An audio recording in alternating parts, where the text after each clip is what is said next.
Welcome back to Flutter Spark.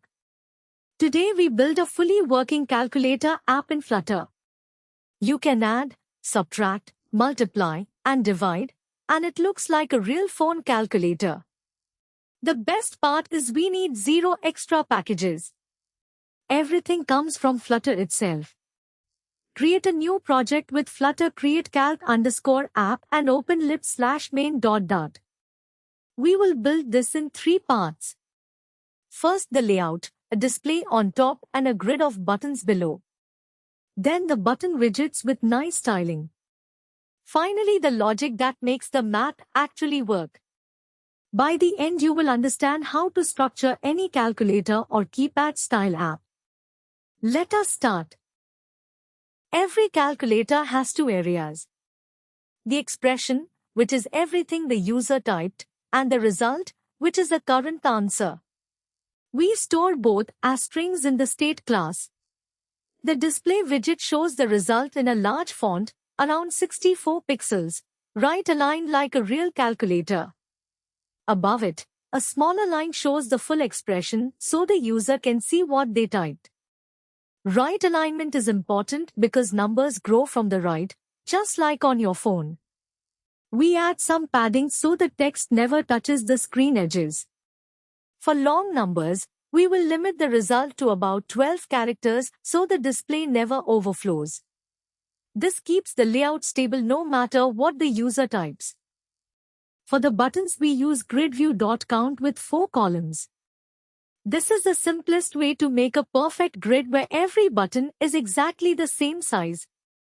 We define a list of button labels 7, 8, 9, divide, 4, 5, 6, multiply, and so on, plus C for clear and equals. Then we loop over that list and create a button widget for each label. Using a for loop inside the children list is a clean dart trick that keeps the code short. The grid automatically fills the available space and scrolls if needed, though our calculator fits on one screen.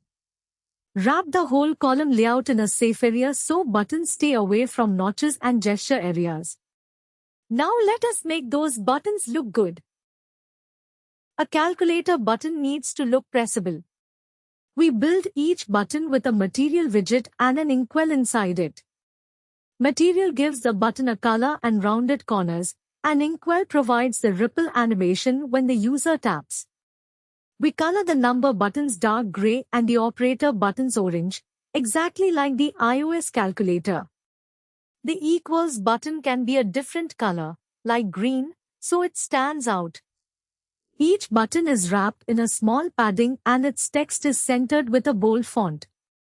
The onTap callback passes the button label up to the main state, which decides what to do. This separation, visual buttons here, logic in the state, is how you keep Flutter code clean as apps get bigger.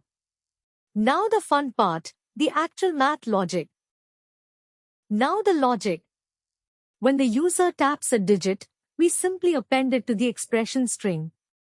When they tap say, we clear everything. When they tap equals, we need to compute the answer. Flutter has no built-in eval function, so we write a small compute method. We replace the multiply and divide symbols with their dart equivalents, then use a safe parsing approach to evaluate the expression. We wrap everything in a try-catch.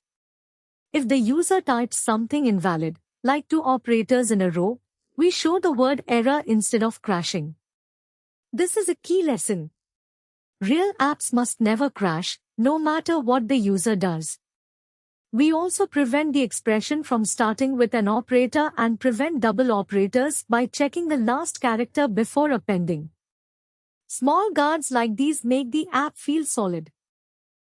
Before you call it done, test the calculator like a real user. Type 7 plus 8 and press equals, you should see 15. 10 divided by 2 should give 5. Try pressing equals with an empty expression, it should do nothing, not crash. Try 2 operators in a row, you should get an error or the second operator should be ignored, thanks to our guard. Then restart the app and make sure the display starts clean. You can even add a percent button or a decimal point as a challenge. The full code from this video is structured exactly the way professional Flutter developers write it: small widgets, clean state, and guarded logic. If this helped you, subscribe to Flutter Spark and drop a comment with a screenshot of your calculator. The playlist with every full tutorial is linked in the description. See you in the next one. Happy coding!